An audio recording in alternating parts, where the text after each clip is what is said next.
तो भैया basic definition वाला पार्ट हम लोगों ने फर्स्ट पार्ट में कवर कर ही लिया था, ठीक है।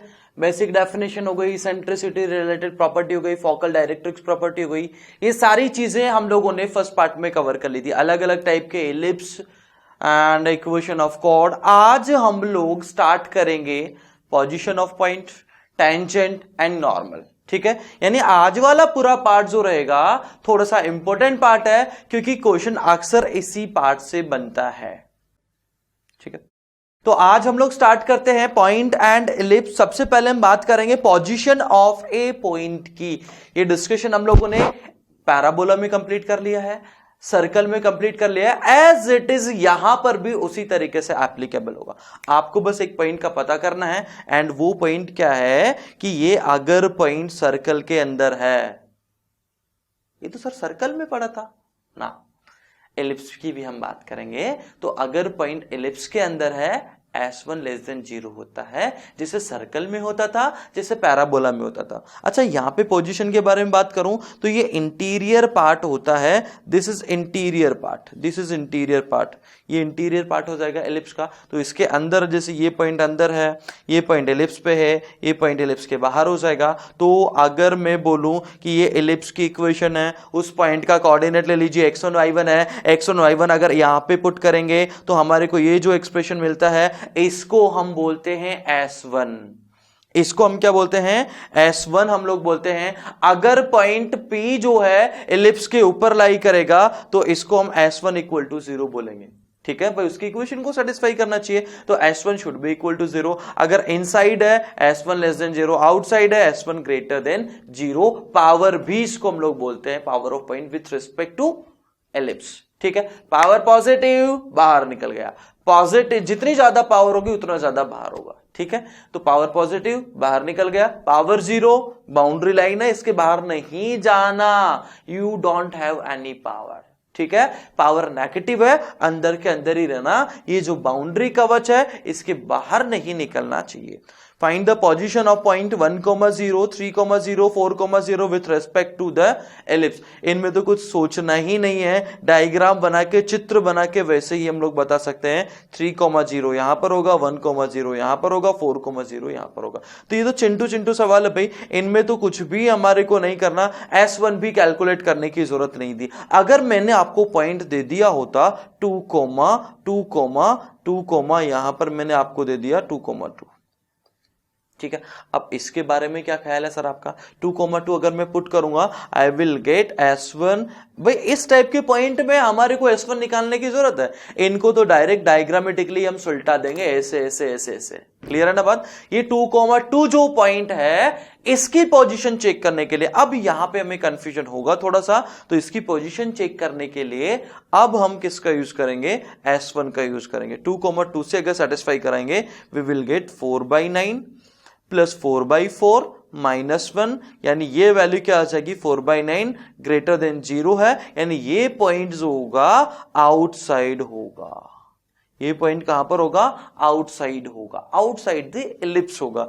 इसी तरीके से आप किसी दूसरे पॉइंट के बारे में भी चेक कर सकते हैं। मान लो कि मैंने आपको पॉइंट दे दिया होता 3/2, 2 3/2, 3/2 अगर पॉइंट मैंने दे दिया तो उसकी पावर निकालो, S1 निकाल लो। तो यहां पर कितना आ जाएगा?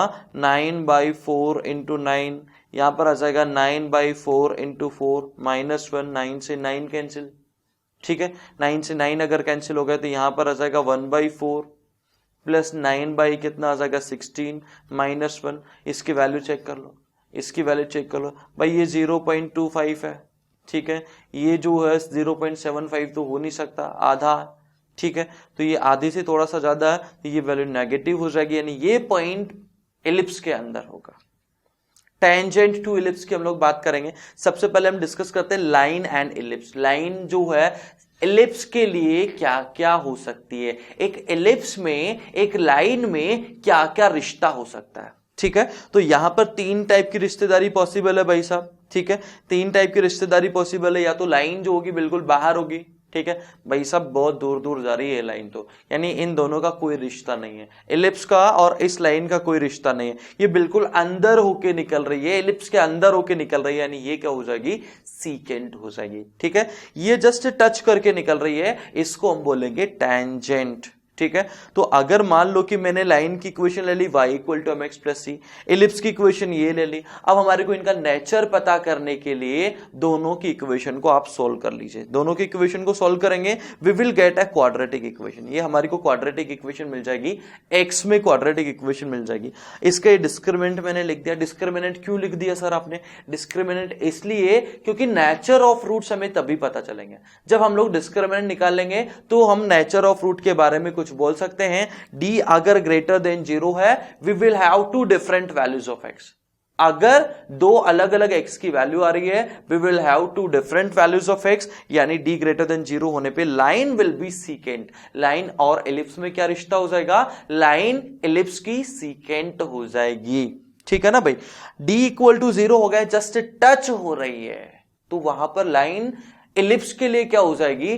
टेंजेंट हो जाएगी। एंड d इक्वल टू 0 अगर आप करोगे, you will get c square equal to a square m square plus b square. ये टेंजेंट की कंडीशन भी हो जाएगी कि line y equal to m x plus c में जो कांस्टेंट होता है ना, उसका square a square m square plus b square. And d अगर लेस देन 0 हो गया, ना तो टेंजेंट है ना सीकेंट है, कुछ भी नहीं है, दूर दूर तक कोई रिलेशन इनमें स्टेब्लिश नहीं हुआ।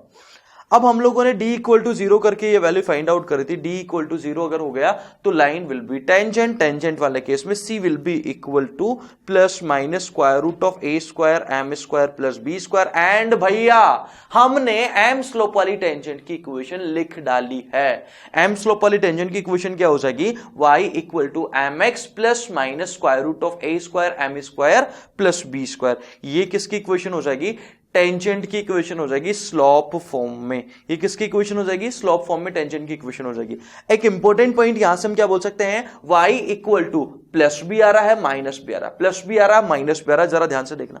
तो प्लस लोगे तो अलग इक्वेशन आएगी, माइनस लोगे तो अलग इक्वेशन आएगी। यानी प्लस के रेस्पेक्ट में माइनस के रेस्पेक्ट में दो अलग अलग आपने को टेंजेंट की इक्वेशन मिलेगी। That is we can say for a given value of m, किसी भी m की गिवन वैल्यू के लिए we will have two parallel tangent to the ellipse. ठीक है, तो किसी भी m की वैल्यू के लिए, कोई भी m की वैल्यू ले लो, आपको दो जो है पैरेलल टेंजेंट्स नजर आएगी, एक इधर की तरफ एक इधर की तरफ, एक बाएं एक दाएं।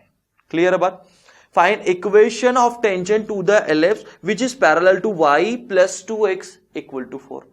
ठीक है, तो यहां पर सीधा सीधा अपने को दिख रहा है m की वैल्यू कितनी हो जाएगी? -2।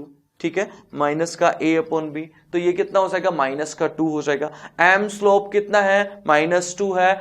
आप टेंजेंट की इक्वेशन लिख सकते हो कि नहीं लिख सकते हो? यस, हम लिख सकते हैं। क्या फार्मूला है? y equal to mx plus minus square root of a square. a square कहां से निकालोगे? इसको 12 से डिवाइड करना, तो you will get x square by 4 y square by 3 equal to 1। तो यहां पर टेंजेंट की इक्वेशन क्या होती है? y equal to m x plus minus a square m square, ठीक है, प्लस बी स्क्वायर। खत्म हो जाएगा। बहुत चिंटू सवाल है। ठीक है, tangent from external point. External point से टेंजेंट कैसे ड्रॉ कर सकते हैं? पहली चीज, चाहे सर्कल हो तो ठीक है, चाहे पैराबोला तो ठीक है, एंड ये एलिप्स हो तो ठीक है। एक्सटर्नल पॉइंट से we can draw always two tangents. External point से कितनी टेंजेंट ड्रॉ की जा सकती है? 2 टेंजेंट हम लोग ड्रॉ कर सकते हैं। जैसे हम लोगों ने टेंजेंट की इक्वेशन में स्लोप फॉर्म में लिख दी। अब हमारे को स्लोप भी पता नहीं है, अब हमारे को स्लोप निकालना है, तो ये टेंजेंट जो है अगर किसी एक्सटर्नल पॉइंट h कोमा कैसे पास हो रही है उसको सेटिस्फाई करा दो। इसको सेटिस्फाई करा देंगे, इसको लेफ्ट हैंड साइड में ले आओ, दोनों साइड में स्क्वायरिंग कर दो, तो ये m में आपको एक क्वाड्रेटिक नजर आने लग जाएगी। m में क्वाड्रेटिक आएगी तो उसके 2 रूट होंगे, 2 रूट होंगे।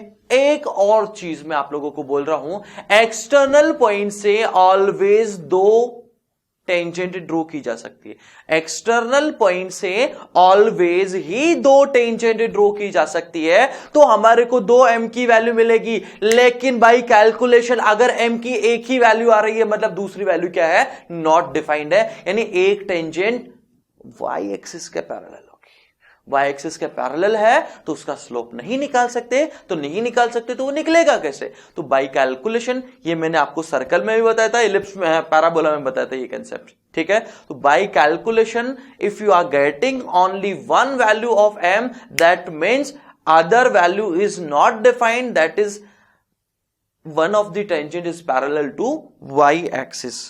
ठीक है, ये m में क्वाड्रेटिक आ गई भैया, इसके दो रूट हुआ होंगे, एक रूट हुआ m1, दूसरा रूट हुआ m2, दोनों का ससुरा सम जो है ना वो कितना हो जाएगा, यहां पर हो जाएगा माइनस का b upon a, that is ये माइनस का b upon a। Product of roots का हो जाएगा, यहां पर निकल जाएगा c अपॉन a। सिंपल, बहुत इजी है। ठीक है बच्चों, ठीक है, तो यहां से हम लोग m1 m2 की वैल्यू निकाल सकते हैं। ठीक है, अब हमारी को लॉकस से रिलेटेड कोई प्रॉब्लम उसने पूछ ली तो इन दोनों रिजल्ट का हम लोग यूज कर सकते हैं लॉकस रिलेटेड प्रॉब्लम में। Above equation can be used to determine the locus of point of intersection of two tangents. ठीक है, जैसे फॉर एग्जांपल ये क्वेश्चन है, find equation of tangent to an ellipse. Ellipse की इक्वेशन दे दी है भैया, जो कहां से पास हो रही है, 2,3 से पास हो रही है। तो आप क्या करोगे, आप क्या करोगे, स्लॉप फॉर्म में टेंजेंट की इक्वेशन लिख दो।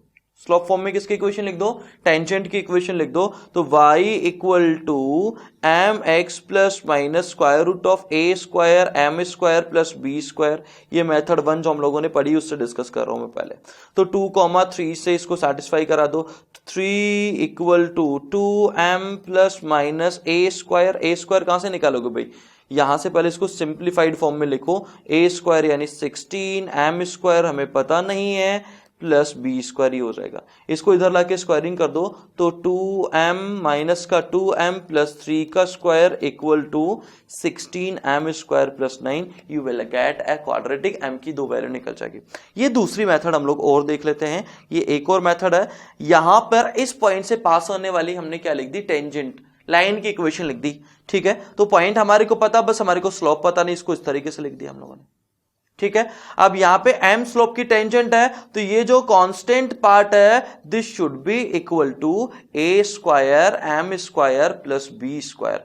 ठीक है ना, तो प्लस माइनस इसके इक्वल होना चाहिए, स्क्वायरिंग करके कंपैरिजन कर लीजिए, again you will get a quadratic in m, जहां से आपको वैल्यूज मिल जाएगी। ठीक है ना भाई।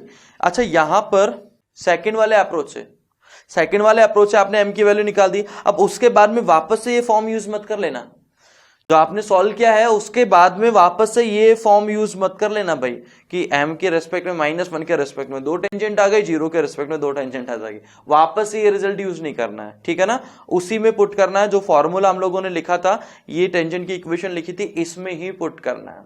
ठीक है, अगर आप ये वाली फॉर्म यूज करना चाह रहे हो तो फिर इसको इस तरीके से सॉल्व करना है। Correct,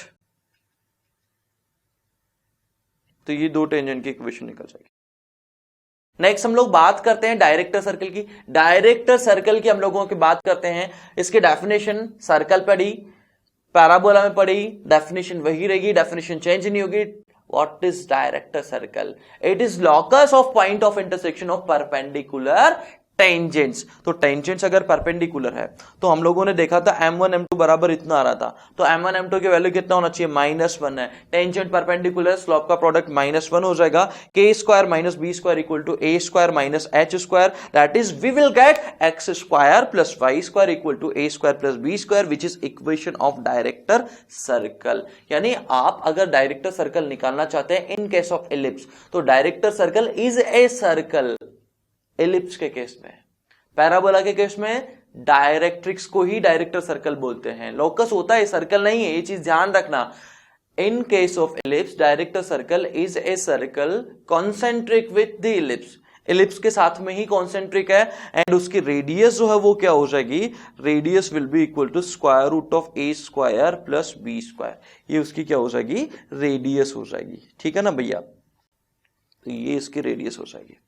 not in A right angle, if A right angle triangle ABC, मान लो आपने एक right angle triangle ABC draw कर दिया। ठीक है, अब ये तो एक तरीके से टेंजेंट है, तो ये जो वर्टेक्स है ना, ये टेंजेंट परपेंडिकुलर है। परपेंडिकुलर टेंजेंट एक दूसरे को कहां पर इंटरसेक्ट करती है, डायरेक्टर सर्कल पे इंटरसेक्ट करती है। तो पॉइंट ए जो होगा या पॉइंट ए का लोकस होगा, that will be director circle, या ए कहां पर लाई करेगा, डायरेक्टर सर्कल पे ही लाई करेगा। Getting my point? ये एक इंपॉर्टेंट कंसेप्ट है, इसके ऊपर बेस्ड क्वेश्चन आने का चांस हो सकता है। Find equation of director circle, या आपको सर्कल दे दे, इसको इस तरीके से आप सोचिए, इसको इस तरीके से फॉर्म में कन्वर्ट कर दिया, x square upon 16 y square upon 9 equal to 1। Director circle क्या हो जाएगा, x square y square 16 a square plus b square 25 हो जाएगा। इसकी जगह वापस से वो वैल्यू पुट कर दो, तो एक्स माइनस 1 का स्क्वायर वाई माइनस 2 का स्क्वायर बराबर 25। ये मैंने आपको सिखाया ही था, ठीक है ना भाई। Tangent to ellipse in Cartesian form, Cartesian form यानी पॉइंट x1 y1 पे आप टेंजेंट कैसे लिखोगे, ये तो हम लोगों ने सर्कल में पढ़ लिया था, हम लोगों ने पैराबोला में पढ़ लिया था। कोई भी 2 डिग्री कर्व हो, whatever it is, कोई भी 2 डिग्री कर्व हो, x1 y1, अगर उसके ऊपर कोई पॉइंट हमें गिवन है, टेंजेंट की इक्वेशन लिखने का तरीका, उस पॉइंट पे टेंजेंट की इक्वेशन लिखने का तरीका, एक्स स्क्वायर को रिप्लेसमेंट करेंगे एक्स x1, वाई स्क्वायर को वाई y1, 2x को x प्लस x1, 2y को y प्लस y1, 2xy को xy1 प्लस x1y से रिप्लेस कर देंगे। गॉट इट, ठीक है। तो एक्स स्क्वायर को किससे रिप्लेस करा, एक्स x1, वाई स्क्वायर को किससे रिप्लेस करा, वाई y1। हमें किसकी इक्वेशन मिल जाएगी, टेंजेंट की इक्वेशन मिल जाएगी। ये टेंजेंट हमने ड्रॉ कर दी। Find equation of tangent to the ellipse, इस एलिप्स से हमारे को टेंजेंट की इक्वेशन निकालना है। कहां पर निकालना है, एक ऐसे पॉइंट पे जिसका ऑर्डिनेट यानी y कोऑर्डिनेट 2 है। तो भैया y कोऑर्डिनेट अगर 2 है तो क्या x कोऑर्डिनेट नहीं निकाल सकते, क्या निकाल सकते हैं। y कोऑर्डिनेट को इक्वेशन में पुट कर दो, तो यहां पे आ जाएगा x square for 2 square equal to 25, यानी x1 की वैल्यू क्या आ जाएगी 3 और -3। तो 2 पॉइंट हमारे को मिल गए। 2 पॉइंट हमारे को क्या मिल जाएंगे, 3,2 -3,2। टेंजेंट की इक्वेशन नहीं लिख सकते का, लिख सकते हैं। कैसे लिखोगे, एक्स स्क्वायर को का लिखोगे एक्स x1, वाई स्क्वायर को का लिखोगे y y1 equal to 25। x1 y1 can be equal to 3,2। एक तो इसके कोरस्पॉन्डिंग टेंजेंट आएगी, एक -3,2, एक इसके कोरस्पॉन्डिंग टेंजेंट आएगी। 2 टेंजेंट की इक्वेशन लिख सकते हैं। नेक्स्ट हम बात करेंगे पैरामेट्रिक फॉर्म में। ये भी कोई अलग दुनिया से हटके नहीं है। x1 y1 पे हमने टेंजेंट लिखी थी, x x1 upon a square, y y1 upon b square equal to 1। अब भैया आपको पैरामेट्रिक फॉर्म में यानी पैरामेट्रिक कोऑर्डिनेट यूज करना पड़ेगा। तो यहां पर ये जो पॉइंट है ना x1 y1, इसको किससे रिप्लेस कर दोगे, a cos theta b sin theta से। अरे बोलो समझ में आई कि नहीं आई बात, ठीक है ना भैया। तो यहां पर किससे रिप्लेस कर दोगे, a cos theta b sin theta.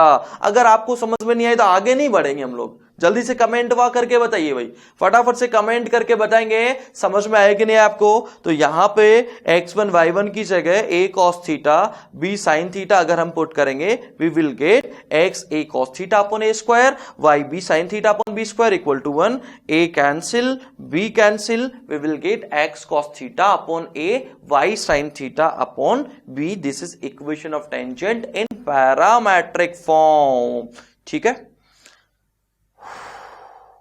Now equation of tangent ही आ गई। आप थीटा को पाई प्लस थीटा से रिप्लेस कर दो तो यहां पर बस माइनस साइन आ जाएगा। इसका मतलब क्या हो जाएगा कि 2 पैरेलल टेंजेंट हम लोग ड्रॉ कर सकते हैं। और अगर वो पैरेलल टेंजेंट है तो इसका इसेंट्रिक एंगल अगर थीटा है तो इसका कितना हो जाएगा, पाई प्लस थीटा हो जाएगा। यानी 2 पैरेलल टेंजेंट के इसेंट्रिक एंगल का डिफरेंस होगा वो क्या होगा, पाई होगा। या 2 इसेंट्रिक एंगल का डिफरेंस अगर पाई है तो वहां पर हम क्या ड्रॉ कर सकते हैं, पैरेलल टेंजेंट ड्रॉ कर सकते हैं मुन्ना।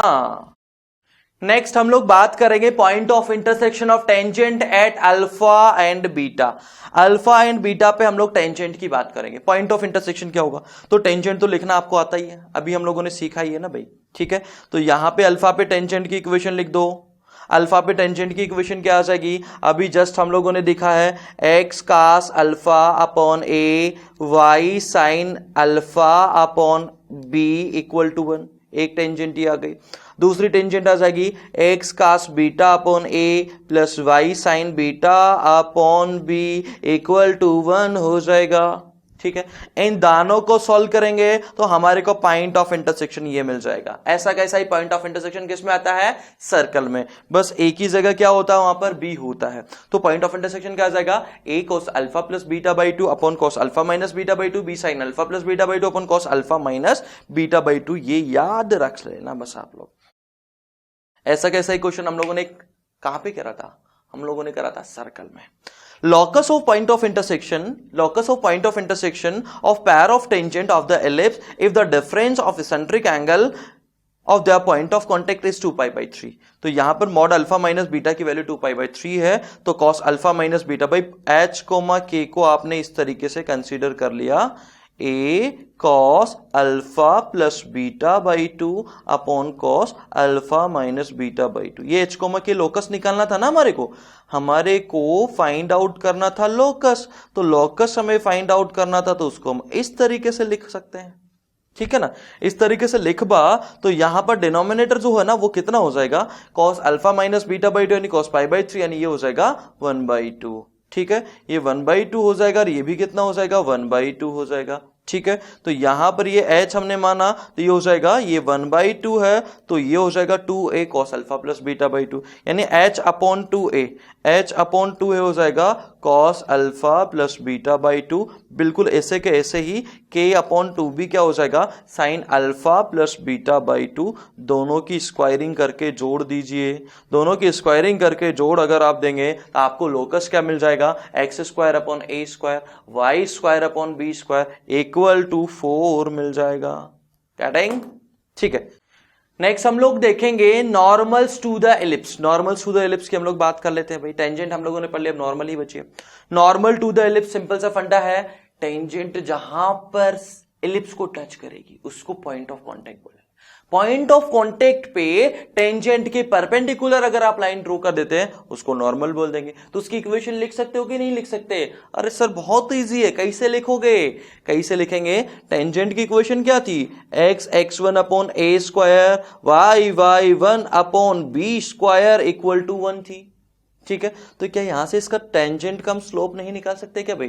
टेंजेंट का स्लोप क्या हो जाएगा, माइनस का a अपॉन बी, तो ये जो है स्लोप हो जाएगा, ठीक है। इसको उल्टा कर दो तो आपको नॉर्मल का स्लोप मिल जाएगा, माइनस से और मल्टीप्लाई कर देना तो नॉर्मल की इक्वेशन ऐसे आ जाएगी, a square x upon x1 minus b square y upon y1 equal to a square minus b square. ये किसकी इक्वेशन हो जाएगी, नॉर्मल एट x1 y1।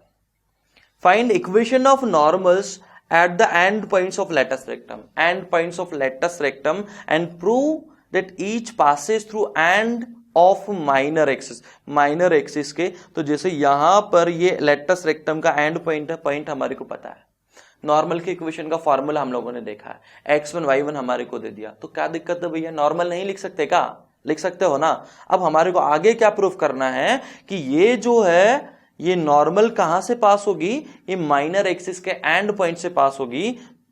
अगर e पावर 4 e स्क्वायर बराबर 1, तो यहां पे अगर मैं नॉर्मल ड्रॉ करता हूं तो ये and point of minor axis से पास होगी, ये हमारे को प्रूफ करना है अगर e power 4 plus e square बराबर 1। तो भैया नॉर्मल की इक्वेशन तो ये देखी है ना, a square x upon x1 minus b square y upon y1 equal to a square minus b square. अब आपको क्या करना है, आपको x1 y1 की जगह ये वैल्यू पुट करना है, x1 y1 की जगह ये वैल्यू अगर पुट करोगे तो you will get ax upon e minus a y equal to a square e square. अब इसको पॉइंट से सेटिस्फाई करा दो भाई, यहां से पास हो रही है ना, तो 0, से इसको सेटिस्फाई कराएंगे, 0, माइनस बी से, 0, माइनस बी से सेटिस्फाई करेंगे तो ये तो 0 हो गया, यहां पर माइनस बी से पुट करेंगे तो ए बी हो जाएगा, ए बी बराबर ए स्क्वायर ई स्क्वायर। अगेन दोनों साइड में क्या कर देंगे, स्क्वायरिंग कर देंगे तो हमारे को मिल जाएगा a square b square equal to a power 4 e power 4 हो जाएगा। तो हम क्या कर सकते हैं, अब यहां पर बी स्क्वायर को क्या लिख सकते हैं, a square 1 minus e square लिख सकते हैं, ए पावर 4 बन जाएगा, a b a power 4 cancel हो जाएगा, तो 1 माइनस ई स्क्वायर बराबर ई पावर 4, यानी e power 4 plus e square बराबर 1 हो जाएगा। Normal to the ellipse in parametric form, parametric form का मतलब क्या होगा, x1 y1 की जगह आप क्या पुट कर दो, a cos theta b sin theta आप पुट कर दो। तो a cos theta b sin theta अगर पुट करते हैं किसमें, a square x upon x1 minus b square y upon y1 equal to a square minus b square में, तो आपको क्या मिल जाएगा, ax अपॉन cos theta minus by upon sin theta equal to a square minus b square. इसको simplify करोगे, ax sec theta minus by cos theta equal to a square minus b square मिल जाएगा, ठीक है। Find eccentric angle, eccentric angle आपसे पूछ रहा है, ठीक है, यानी आपको थीटा निकालना है कि थीटा क्या होगा अगर नॉर्मल जो है इस इलिप्स पे ये है। तो हमारे को इलिप्स की इक्वेशन गिवन है, हमारे को नॉर्मल की इक्वेशन गिवन है, आपको बस क्या निकालना है, थीटा निकालना है। तो भैया ए और बी की वैल्यू हम लोगों ने लिख दी। नॉर्मल की इक्वेशन क्या होती है, पैरामेट्रिक फॉर्म में, क्योंकि इसेंट्रिक एंगल का इन्वॉल्वमेंट है। यहां पे इसेंट्रिक एंगल का इन्वॉल्वमेंट है तो हमें पैरामेट्रिक फॉर्म में टेंजेंट की इक्वेशन लिखनी है। A x sec theta minus b y cosec theta equal to a square minus b square. ठीक है, सिंप्लीफाई करोगे तो ये इक्वेशन आ जाएगी। ये नॉर्मल की इक्वेशन थीटा पर हो गई जो जनरल पॉइंट है। हमारे को नॉर्मल की इक्वेशन ये वाली गिवन है, ये हमने निकाली, ये वाली हमें गिवन है, ये वाली तो गिवन है भाई, ठीक है, और ये हमने जुगाड़ करके निकाली है। दोनों को कंपेयर कर लो भाई, हो तो एक ही सकती है ना, दो नहीं हो सकती, दो अलाउड नहीं इंडिया में, ठीक है ना भाई। तो यहां पे इनका अगर कंपैरिजन करोगे तो आपको क्या मिल जाएगा, सेक थीटा बराबर कॉसेक थीटा बराबर √2। तो सेक थीटा बराबर √2 का मतलब क्या हो गया, थीटा इक्वल्स टू π/4 यहां पर हो जाएगा। Pair of tangents, pair of tangents again ये कॉमन टॉपिक आ गया। पेयर ऑफ टेंजेंट वही चीज है जो हम लोगों ने सर्कल, पैराबोला, ऐसा कैसा ही फॉर्मूला हमारे को कहां पर अप्लाई करना है, इलिप्स में, एंड यही फॉर्मूला हमें हाइपरबोला में भी अप्लाई करना है, S S1 equal to T square. ये पेयर ऑफ टेंजेंट यानी एक्सटर्नल पॉइंट से जो दो टेंजेंट हम ड्रॉ कर सकते हैं उनकी कंबाइंड इक्वेशन हो जाएगी। एस का मतलब x square upon a square y square upon b square -1 हो जाएगा। S1 का मतलब x1 square upon a square y1 square upon b square -1 हो जाएगा। एंड टी का मतलब हो जाएगा x1 upon a square y1 upon b square -1 हो जाएगा। तो यहां से सिंप्लीफाई करने पे आपको पेयर ऑफ टेंजेंट की कंबाइंड इक्वेशन मिल जाएगी। पॉइंट x1 y1 बाहर होगा तभी इक्वेशन अप्लाई कर सकते हैं, क्योंकि तभी हम लोग दो टेंजेंट ड्रॉ कर सकते हैं। अच्छा, कॉर्ड ऑफ कॉन्टेक्ट की इक्वेशन क्या होगी, कॉर्ड ऑफ कॉन्टेक्ट की इक्वेशन हम लोगों ने देखी थी कहां पे, सर्कल में, और कहां पे, पैराबोला में, और यहां पर भी वही होगी, t इक्वल टू 0। तो t इक्वल टू 0 अगर एक्सटर्नल पॉइंट है तो ये कॉर्ड ऑफ कॉन्टेक्ट जो होगी इसकी इक्वेशन निकालने के लिए आप क्या फॉर्मूला अप्लाई करेंगे, t equal to 0 formula apply कर देंगे। Tangent are drawn from the point 4,0। 4,0 से आप टेंजेंट्स ड्रॉ कर रहे हैं इलिप्स के ऊपर। Find equation of pair of tangent S S1 बराबर टी स्क्वायर अप्लाई करो, ठीक है ना भाई, एस S1 बराबर टी स्क्वायर। तो इस इक्वेशन को लेफ्ट हैंड साइड में ले आएंगे, एस क्या हो जाएगा, एक्स स्क्वायर 4y स्क्वायर -9, ठीक है। S1 कितना हो जाएगा, S1 का मतलब ये 4,0 इसमें पुट कर दो तो 4 स्क्वायर, ये 0 हो जाएगा, -9 बराबर ये हो जाएगा कितना, 7, 16 -9, ये 16 -9 हो गए, S हो गए, S1 का स्क्वायर हो गया, ठीक है। S1 का स्क्वायर ये अप्लाई कर दिया तो ये हमारे को किसकी इक्वेशन मिल जाएगी, पेयर ऑफ टेंजेंट की। कॉर्ड ऑफ कॉन्टेक्ट की इक्वेशन आपको लगाना तो t इक्वल टू 0, ठीक है ना भाई। तो यहां पर क्या आ जाएगा, x x1, फिर आ जाएगा 4y y1 -9 equal to 0। x1 की जगह 4 पुट कर दो, 4 आ जाएगा, यहां पर ये 0 बन जाएगा, इक्वल टू कितना हो जाएगा, 9। ये आपको कॉर्ड ऑफ कॉन्टेक्ट की इक्वेशन मिल जाएगी। नेक्स्ट हम लोग बात करेंगे chord with given middle point. एक ऐसी कॉर्ड जिसका मिड पॉइंट हमें गिवन है, ये तो सर बहुत ही खतरनाक है, बिल्कुल हमने पहली बार सुना है। पहली बार सुना है क्या नालायक को, नहीं।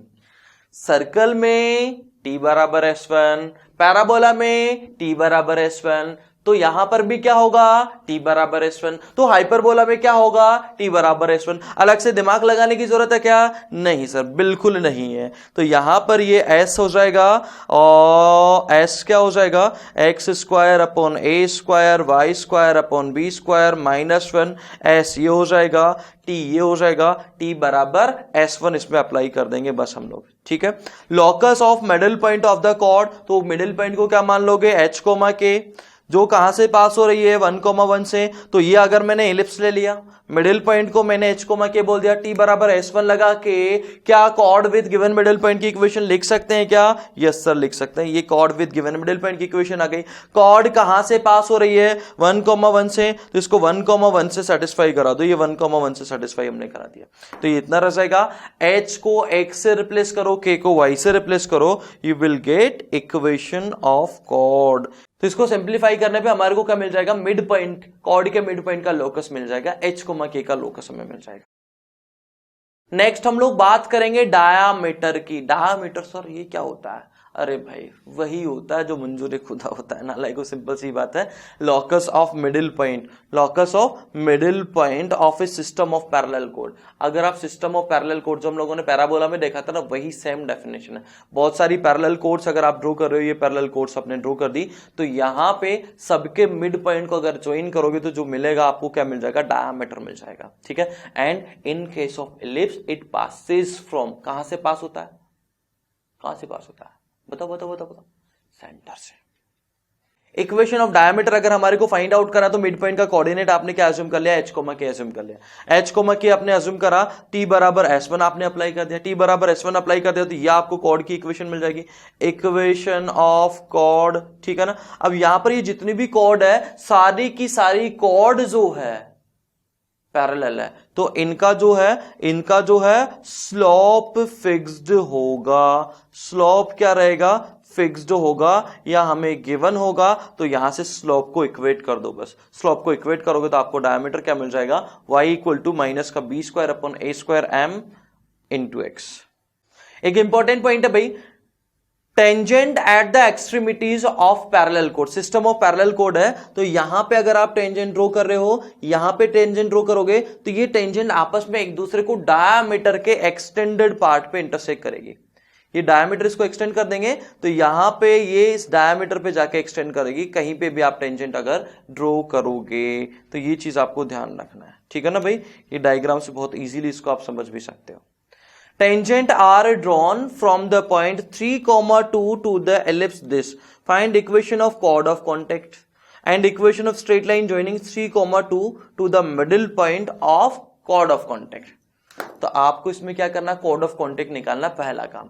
तो सीधा सीधा फंडा है, क्या अप्लाई करोगे, t इक्वल टू 0, 3,2 आपको पॉइंट दे रखा है, ये सर्कल इलिप्स की इक्वेशन है s, इसको s इक्वल टू 0 बोल के इसमें क्या अप्लाई कर देंगे, t इक्वल टू 0। तो यहां पे t क्या मिल जाएगा आपको, t आपको मिल जाएगा x x1 4 y y1 equal to 9। x1 y1 की जगह क्या पुट कर दो आप, 3,2 पुट कर दो, 3x 8y इक्वल टू 9। ये आपको कॉर्ड ऑफ कॉन्टेक्ट की इक्वेशन मिल गई। अब आपको बोला है कि 3,2 जो पॉइंट है उसको कॉर्ड के मिड पॉइंट से ज्वाइन करने वाला लाइन निकालो। तो यहां पे चित्र कैसा बनेगा, ये चित्र ऐसा बनेगा। ये कॉर्ड ऑफ कॉन्टेक्ट इसकी इक्वेशन हमने निकाल दी। अब ये मिड पॉइंट हमारे को और पता होना चाहिए, तो मिड पॉइंट अगर हमारे को पता नहीं तो h, k मान लिया। h, k के रिस्पेक्ट में क्या इसकी इक्वेशन लिख सकते हो का, कैसे लिखोगे, t बराबर s1 अप्लाई करके। तो यहां पे हम लोगों ने क्या निकाल ली, कॉर्ड ऑफ कॉन्टेक्ट निकाल ली। Chord with given middle point की इक्वेशन भी आप लिख सकते हो, t बराबर s1 अप्लाई करके, ठीक है। तो ये इक्वेशन और ये इक्वेशन दोनों सेम होगी, दोनों इक्वेशन सेम होगी, तो आप इसमें क्या काम कर सकते हो, आप इसमें दोनों लाइन को कंपेयर करके, फर्स्ट को सेकंड दोनों को कंपेयर करके, कॉर्ड जिसका मिड पॉइंट h, k है, कॉर्ड ये कॉर्ड ऑफ कॉन्टेक्ट से जो इक्वेशन आई दोनों को कंपेयर करके h, k निकाल दोगे। मिड पॉइंट आपको पता चल जाएगा, ये पॉइंट आपको पता क्या इसकी इक्वेशन नहीं निकाल सकते क्या, यस निकाल सकते हैं। एक और इसकी सेकंड मेथड है, हमने जो भी लेटेस्ट नॉट पढ़ा है, ये मेथड 1 सेकंड बता रहा हूं। हमने जो नॉट पढ़ा था उसके अकॉर्डिंग क्या था कि पैरेलल जो टेंजेंट्स है उनके एंड पॉइंट्स पे अगर हम उनके एंड पॉइंट्स पे अगर टेंजेंट ड्रॉ करते हैं, ये पैरेलल कोड अगर मैं इस तरीके से ड्रॉ करता हूं तो इनके एंड पॉइंट्स पे अगर मैं टेंजेंट ड्रॉ करता हूं, ये एक दूसरे को कहां पर इंटरसेक्ट करेगी, डायमीटर पे। तो आप यहां से डायमीटर की इक्वेशन निकाल लो। डायमीटर की इक्वेशन निकालना हम लोगों ने सीखा ही था, एम हमारे को पता डायमीटर की इक्वेशन, तो एक तरीके से हमारे को डायमीटर ही तो चाहिए, ये डायमीटर ही तो हो गया, ठीक है ना भाई। तो हमें डायमीटर की इक्वेशन ही चाहिए थी। तो भाई साहब अपना चैप्टर फिनिश हो चुका है, बहुत बहुत शुभकामनाएं आप लोगों को, ठीक है। अब हम लोग पूरा चैप्टर एक बार वापस से माइंड मैप के थ्रू देख लेते हैं। माइंड मैप क्या चीज है, ये बारे में मैं आप कई बार पहले भी बता चुका हूं कि सारांश सर जिनकी ऑल इंडिया रैंक 41 आई है, उन्होंने खुद अपनी टेक्निक शेयर करी है बच्चों के साथ में कि वो किस तरीके से बार बार चैप्टर को रिवीजन कर लेते थे, और बहुत फास्ट तरीके से रिवीजन हो सकता है अगर आप माइंड मैप को प्रॉपर फॉलो कर रहे हैं तो, ठीक है ना गाइस। तो माइंड मैप की हेल्प से आप प्रॉपर तरीके से रिवीजन कर सकते हैं बहुत फास्ट तरीके से। तो जरा देखते हैं माइंड मैप क्या है। जनरल इक्वेशन ऑफ, ये है जनरल इक्वेशन ऑफ एलिप्स जो हम लोगों ने देखी है, ठीक है। तो ये इतना मतलब स्मॉल, काफी कॉम्पैक्ट फॉर्म है एक तरीके से। पूरे चैप्टर की थ्योरी जो है उसमें काफी कॉम्पैक्ट फॉर्म में यहां पर आप लोगों को नजर आ जाएगी। जैसे इसेंट्रिसिटी का क्या फॉर्मूला है, ठीक है, ई स्क्वायर बराबर 1 minus b square upon a square b square. In fact कई बार हम लोग भी अगर रिवीजन करना होता है, कई बार क्योंकि हमें भी थोड़ा बहुत समझना होता है, पढ़ना होता है, तो कई बार हम लोग माइंड मैप का यूज कर लेते हैं। तो इस तरीके से आपके लिए काफी हेल्पफुल ये चीज हो सकती है। ये सारी डेफिनेशंस यहाँ पर आ गई। फुट ऑफ डायरेक्ट्रिक्स, डायमीटर क्या होता है, ये सारी की सारी चीजें आप लोगों को यहाँ पर बहुत ही कॉम्पैक्ट फॉर्म में मिल जाएगी। इक्वेशन ऑफ कोड, क्योंकि कई बार क्या होता है अपने पास में टाइम नहीं होता यार। एग्जाम हमारा है, मान लीजिए आप टेस्ट ही दे रहे हैं, अब आपके पास में टाइम आधा घंटा, आपको पूरा एलिप्स रिवाइज करना, आधे घंटे में क्लास नोट्स तो देखना पॉसिबल नहीं है। तो इस तरीके से आप इसका काफी फास्ट तरीके से रिवीजन कर सकते हैं जो चैप्टर है उसका, ठीक है ना बच्चों। तो फास्ट तरीके से रिवीजन हो जाएगा आप लोगों का माइंड मैप की हेल्प से। माइंड मैप पढ़िए, अच्छे से रिवीजन कीजिए, बहुत फास्ट आपका रिवीजन हो जाएगा। एंड इंपॉर्टेंट चीज क्या है कि आप माइंड मैप जो है वो बिल्कुल फ्री ऑफ कॉस्ट हमारी ऐप से एक्सेस कर सकते हैं। कैसे करेंगे सर? बस आपको ऐप डाउनलोड करनी है। ऐप डाउनलोड करने के बाद में बिल्कुल स्क्रीन के ऊपर जैसे यहां पे अगर मैं फोन चलाऊं तो ये बिल्कुल यहां पे इस लोकेशन पे, ये स्क्रीन के ऊपर यहां पर आपको एक गिफ्ट वाउचर का साइन दिखाई देगा, ठीक है। गिफ्ट वाउचर का साइन आपको दिखाई देगा तो उस गिफ्ट वाउचर के साइन पे क्लिक करना है। वहां पे कोड आपसे पूछेगा, कोड आपको अप्लाई करना है, JEE रिवीजन। ये कोड अगर आप अप्लाई करोगे you will get complete access of eSaral mathematics series, ई सरल रिवीजन, ई सरल केमिस्ट्री रिवीजन सीरीज, ई सरल फिजिक्स रिवीजन सीरीज। इन सब का आप बिल्कुल फ्री ऑफ कॉस्ट एक्सेस कर सकते हैं। Hope you guys like this video, so thank you so much for watching this complete video. Thank you so much, tata bye bye, take care, जय हिंद, जय भारत। अगर आप ऐसा ही ऑसम कंटेंट और देखना चाहते हैं तो ई सरल के चैनल को सब्सक्राइब कीजिए। इंडिया की टॉप मोस्ट फैकल्टी से JEE, NEET, class 10th, class 9th की तैयारी करने के लिए ई सरल के ऐप को इंस्टॉल कीजिए। ई सरल है तो सब सरल है।